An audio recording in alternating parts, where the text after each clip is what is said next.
So, welcome back mga katropang crypto, no? So, another day, another airdrop tayo ngayon. So, ngayon, pag-usapan natin si Kaisar, na kung saan isa siyang extension na kailangan nyo i-download sa bottom left part. Tapos, mag-pop up yan dyan sa Google extension nyo. Tapos, kailangan lang siya i-open. Tapos, everyday, start nyo lang siya. Tapos, after niya mag-complete mag-mine, is i-claim nyo lang siya.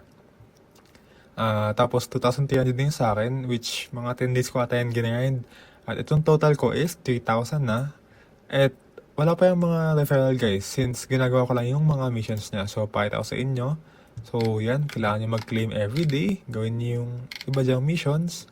At yung pinakabago update pala nila is tungkol dito sa Kaisar Checker Node Sale is live, na kung saan sinabi nila sa Twitter na what's the advantage of getting your checker node in phase 1 rather than public phase?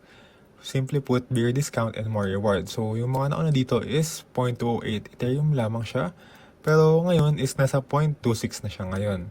At pag kinlik nyo yung check it now is pupunta kayo dito. So, ang kailangan nyo lang dito is if gusto nyo mag-invest or maglagay ng pera is mag-mint kayo ng Kaya node. Pero medyo mahal yan guys since 26.26 Ethereum yan. Pero di naman siya kailangan para kumita guys. So kahit yung extension lang at everyday nyo siya ginagawa, okay na yun. May chance na kayo na kumita doon. So nire-recommend ko siya sa inyo dahil wala naman kayo kailangan talagang ilabas na pera.